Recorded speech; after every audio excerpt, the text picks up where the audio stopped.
What's going on, guys, and welcome back to WWE Network and Chill, where every single week I, Graham Jason Matthews, break down all the original content I watch on the WWE Network. And today we're talking the series premiere of an all-new show on the WWE Network entitled WWE Untold. Basically, it's exactly what it sounds like, telling the untold stories of WWE. They have 3 new episodes up as of this video being posted. I assume all 3 episodes have been posted. I think you can watch... People have been able to watch all 3 episodes dating back to Monday. I know I clicked on a few of them, because if you watch the first one called The Second Coming of ECW, then you can watch the other 2 too. I know one's on Eddie Guerrero. I forgot what the other one was about, but I'll talk about that and review that for the channel in the next few days and whatnot, so be sure to stay tuned for that. In addition to the all-new WWE Chronicle and Roman Reigns, I figured I would put that up today, but I waited until Thursday to watch it with Alexis. So that should be up either Saturday or Sunday, so stay tuned for that. But yeah, this episode in particular focuses on the, as it says in the title here, the second coming of ECW, the WWE version of ECW. And this has already been kind of covered before. I mean, in various platforms in the, excuse me, the Paul Heyman documentary on the WWE Network. Ladies and gentlemen, my name is Paul Heyman. Great doc, by the way. They actually covered this also on the Bruce Pritchard Something Else to Wrestle With podcast last year, which was also very interesting, getting a completely different perspective on the relaunch of ECW and why it failed. And Conrad Thompson crapped all over it, calling it like the worst and biggest disgrace in ECW WWE history. And Pritchard was a bit more, excuse me, a bit more positive about it. He was a bit more optimistic that it really wasn't that bad of an idea. Conrad Thompson stuck by his guns. He stuck with his guns and said, yeah, it sucked. It was really every bit as bad as fans said it was back in the day, and to this day as well. So the special kicked off here with Paul Heyman saying, I think the entire relaunch of ECW was doomed from the start, and he added, my mistake was taking on the project to begin with.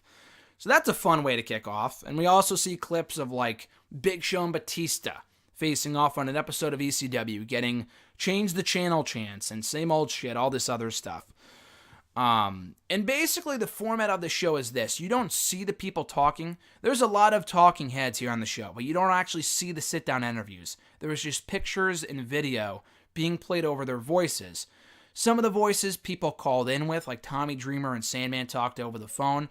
Other people's voices were spliced in. Obviously, you can't do a documentary like this or a short story like this without Paul Heyman, who they incorporated as well. He was like the leader of this whole thing, so obviously that was really no surprise. But they also spliced in quotes from Zack Ryder, who was a part of that version of ECW, Sheen McMahon, who I did not know was the one that wanted to reboot ECW. That was news to me, unless they talked about it on that Pritchard podcast, but I don't remember that part. Zack Ryder, Shane McMahon, Kofi Kingston, The Miz, Sheamus, a lot of big names included on this edition of WWE Untold. So we kick off the actual special with Dreamer saying, we were literally changing the business, but we just didn't realize it at the time. Not talking about this version of ECW, but rather with the original incarnation of the promotion back in the 90s. And Heyman said that ECW was run less like a business and more like a religion. But by the time that it had closed its doors in 2001, he said its time had come due. Dreamer, on the other hand, said there was a lot left in the tank. It still could have gone on if it wanted to. Networks wanted to run it on syndication. They were still going to have Heyman be in charge of it, but he just didn't have the funds, and Heyman just folded and went to WWE. So Dreamer, as a result, he went to WWE soon after too, but he was bitter at Heyman for years for closing down ECW seemingly so easily. I'm sure Heyman put up a fight at the end, but he kind of went under and went to WWE before ECW even had a chance to kind of fight back. So WWE bought all of ECW's assets, I think, in 2003, in February of 2003, but it did close its doors early on in 2001. So after ECW closed, Dreamer worked in talent relations for WWE. And he noticed after that the rise and fall of ECW, that DVD had done really, really well, that there was some interest in relaunching ECW as a third brand for WWE. So even before that became an idea, an inkling of an idea in anyone's head, they had the One Night Stand. So it was the rise and fall of ECW DVD that did really, really well, that led to One Night Stand becoming a reality, with WWE bringing in all these alumni from years ago, like the Sandman and the Dudley Boys. I think we're already there at that point, albeit on their way out, but they were there under contract still, I think.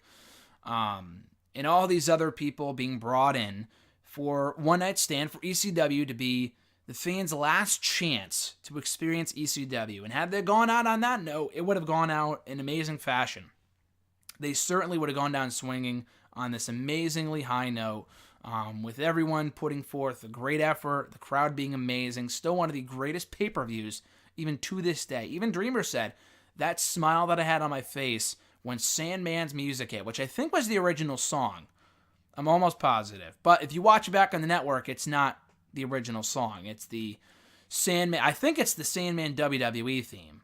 Or something else generic, I don't know. But Dreamer did say, the smile I had on my face in that moment was one of the most genuine smiles I've ever had in my entire life, was when Sandman's music hit, because it was just so much fun to see that entrance in that venue one last time under the WWE umbrella. It was magical, to say the least. Even Zack Ryder was there. Zack Ryder, I think, was there as a fan, because he's obviously from New York. He may have been there as part of WWE Developmental, but I'm almost positive he was there as a fan. And he was like, oh, I loved it. It was amazing to experience live, blah, blah, blah. And Heyman even says, it would have been the ending for ECW that no one could have ever prayed for. What a way to go out. And then Shane McMahon, who we can all point fingers at here, even though Shane McMahon had a great idea in theory to bring it back as it was originally. So Sheen was in Vince's ear about making ECW a thing for WWE, but bringing it back as the ECW that we all knew and loved from years earlier. Sheen was a big ECW guy. So then Sheen went to Heyman about ECW and making it a thing and wanted to be in charge of it. Like, would you want to be in charge of a relaunched ECW and making it what it was years ago? And they also wanted it to be online. I did not know that. Again, a lot of this might have been covered in the Pritchard podcast, but I completely forget, even though that was a great piece of business as well. Sheen mentioned here, we wanted it to be online, because online, they would not have to cater any networks. They could have a bit more freedom with what they did. And Sheen said, ECW was always an interesting play. It had a very niche market. It was very different from anything we saw in wrestling back then. And there was still a lot of value left in ECW, and that money could be made, but rather not just making money, but having it be its own brand and thriving under the WWE umbrella as it was, like I said, originally. Vince, rather, wanted it to be not what it was back in the day, but rather a place where talent can be developed and a place where talent can be refreshed. So developed in the sense that, like Elijah Burke, The Miz, Sheamus, Kofi Kingston, CM Punk, all of these guys from developmental that would be brought up, learn the camera angles, learn where the cameras are, learn the WWE style, basically what NXT is today. Kind of be in WWE without actually being in on WWE, like being the platform where people would go before they would move on to Raw or SmackDown. And as for refreshed talent, like people like Mark Henry, Christian, Matt Hardy, people that weren't really doing much on Raw and SmackDown, people like Finlay too, that could be brought into ECW to work with the younger talent. So basically it would be a developmental territory without actually being a developmental territory. It would be a developmental territory with a massive TV deal on Sci-Fi. That's what Vince saw it as. So as a result, there was a lot of interest in networks, to carry the product. And when Vince realized that he can make a serious profit off this promotion, he completely abandoned the idea of putting it online and put it on Sci-Fi instead. So Vince took the idea from Shane, completely mangled it, and made it his own vision, as opposed to what Shane wanted it to be, and really what it should have been from the get-go. He wanted to maximize it as a third brand for WWE. And as a result, as being a third WWE brand, like Raw and SmackDown Light, it had to stop being the authentic ECW that we all wanted when it was first launched back in 2006. And like I said earlier, Shane said here, going digital would have allowed it to create more freedom and all this other stuff. It would have had more, room to be what it was back in the day. And also would have kept ECW a bit more edgy than what you would normally see on Raw or SmackDown. And also, too, that people could watch it on their own time if it was an online product, a lot like NXT is today, which I think is an amazing idea. That's some great rationale. So anyway, John Laurinaitis told Tommy Dreamer that they were doing it back in early 2006. Early 2006, because they had a one night stand in 2005. So they were toying with the idea for a while. Laurinaitis told Dreamer that they were greenlighting the idea. They were bringing it back as its own brand. Dreamer, being the ever optimistic person that he is, was, hopeful at first that it would be, pretty cool and that it would be its own thing. He was very excited for the idea that ECW was coming back.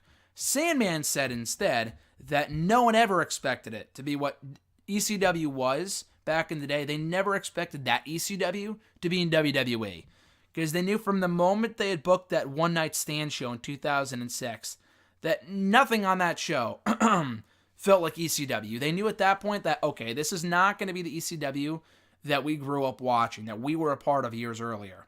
This is going to be a completely watered-down WWE version of ECW. Cena and RVD was the only match on that pay-per-view that had an authentic ECW feel to it, according to Paul Heyman. I could not agree more. So, excuse me. Also, Dreamer knew from that point that it wasn't going to be the same. That was pretty apparent on the debut episode, the pilot show, when they had an alien backstage set to face the Sandman, and instead changed it to a zombie, which, a very infamous moment to this day, when Sandman beat down this poor guy dressed as a zombie, which was done to, appease sci-fi, appease the network. They wanted more sci-fi elements on the show. So they put out, which I did not know, it was supposed to be an alien. They changed it to a fucking zombie, which is absolutely terrible. And the company also, in addition to that, wanted to establish that there were rules. The whole point of ECW was that there were no rules. You could do hardcore stuff, there were no disqualifications, no countouts. WWE ECW would be something entirely different, as opposed to what it was back in the day. They would have DQs. They would have countouts. They would have the typical WWE feel of what we normally see on Raw and SmackDown. Like even Sabu, I don't know if this was a shoot or not, but he got himself DQ'd in a match, which I'm not sure was the plan or not, but he put, I think, just Incredible through a table or something. And the ref, John Cone, who was featured heavily throughout this mini documentary, he even said we weren't supposed to have, no DQs. It was always supposed to be what Raw and SmackDown are, DQs, countouts. Again, people would heckle him at live events, saying oh, ECW has no rules. Why are you counting? Why are you doing this? Why are you doing that? And he was he felt bad because in the WWE version of ECW, they have DQs, they have countouts, they have rules. And that's just what it was.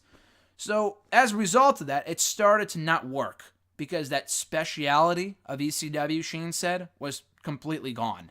Even Sandman pointed out to Big Show, of all people, that at these shows, there wasn't even any ECW merch. I'm not sure if anyone under the original ECW umbrella in WWE had merchandise. Maybe the ECW shirts, with the logo on it. Maybe the Sandman, maybe Rob Van Dam. Beyond that, there was no ECW merchandise. It was all WWE merchandise, like John Cena shit, Ed shit, so on, so on and so forth. It further went down the toilet when RVD and Sabu got suspended, I think in early July of 2006. And as a result, they had to take the championship off of RVD, which was pretty bad. That was RVD and Sabu's fault. That wasn't the company's fault. What was their fault, what was WWE's fault, was putting the championship on Big Show instead. So they put the belt on Big Show. Obviously, the fans crapped all over it. Excuse me. Big Show knew the fans weren't happy about it. He knew the fans were going to crap all over it, and as a result, you kind of cycle through fans. People that are oh, they're always going to watch no matter what. That loyal ECW fan that came back to watch the original ECW, they faded away. There was no more original ECW. Now we were left with the WWE version of ECW instead.